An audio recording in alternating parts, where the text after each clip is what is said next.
Müslüman cavan not qavuttu derki fehmini anlan kulağat havasın cemetde kulağat şılaydılca gurrun denip eter bir mühim gurrun kulağında kulağ alqatta var bir yedek bir amal ette var lağal sen aydiyan vaq menşi nefsimin deni nefsime qalıp bolu bilemak ay halvatta deni bir etken günahım başon apperi bilemak diyanda ay şunu her nimetyen olan nefsime mağlup olayan, nefsime şikast diyayan, ay bagat eppercek olayan başaramak diyan da bir oğurince diyen günahın mı?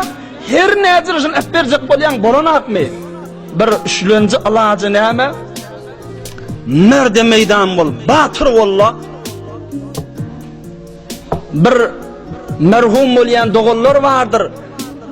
Sarida, Tehran'da, Maşat'ta merhum boluptur, Bimaristan'da yatı, Cınazası erti gelecek, birun gelecek, şon kavrını kadık koyulayandır evinden. Erti birun cınazı gelecek, kabristan'da kadıgılık olayandır. Forsat şu ellem verme. Bihtirin günahını terk ettiriyen zat şu. Gidi, günlülükte ya gizlilikte. Halvatta ve yakıcı ödüm. Yoldaş bilen gitme Rudar Vaysi ve yüze galıp deni içindeki dertten dökülmen aydama. Yıkıcı ödüm. Şol kalılan kavrın çukuruna gir. O şu kavrın çukurunun içindeki çukur vallahi hadi. Şun içinde bir füyünle yattı var. Oğum görürsün dünyanın nemediğini. Oğum görürsün dünyanın hiç puştuğunu. Oğum görürsün amalın seni nereye yetiriyerliğini. Bir şolada füyünle yattı var, hacet ya Müslümanlığın.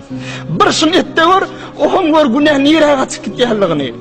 Oğum var ahlasın, namazında, mescidinde, taatında nagat daya olan yanlığını. Adamın sonşulağı deydi var, gözün bilen gördü gaytını. Sahabeler kabir kadı otuydular. Peygambercan geçip bariyan moğa aytti, ne mi diyanız bir üç bilekte deydi. Onda ya Resulullah falanı merhum bolu kabirini kadı otuydu deydi. Peygamberimiz aleyhissalatu vesselam ahralap bardı. Oğum şon yanında durup kendi gözlerinden yaş kaytırıp ağlattır. Kendi ağlattır. Kendi gözlerinden yaş kaytırıp Peygambercan ağlattır. Oğum aydıptır. Ey ahvani! Ey ahvani! Ey ahvani! Limisli hadel yevm fe'a'idtu! Hemmemiz bir gün yeken şu kara yerin aşağına girecektir dedi.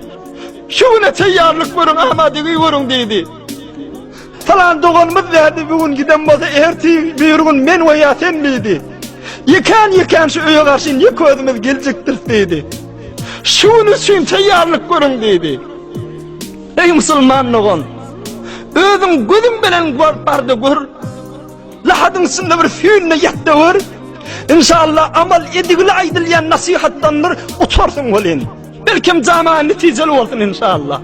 Oğum derku fehmi derdin dünyanın hiç puştuğunu. Günahlın yüzünde sonu yok olayarlığını.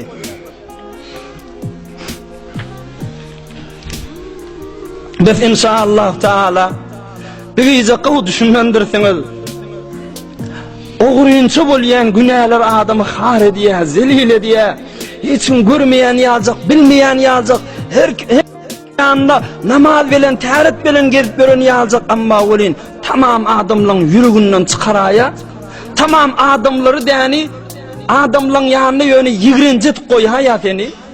Ey oğruyuncu günah, nagat adamı hem hudayından daşalt ya, hem cennetten daşalt ya, hem şu dünyada da adamların gözünden kaçırıyor ahirim.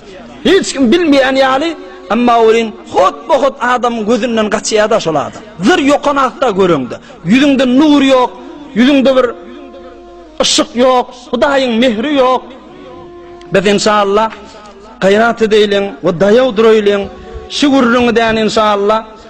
Şızırı oğruyuncu günahlarını epperip bilmeyen yören doğulları deyin eşittireylin. İnşallah Teala, Huday Teala hemmemize sağlık, selamet, afu, afiyet versin.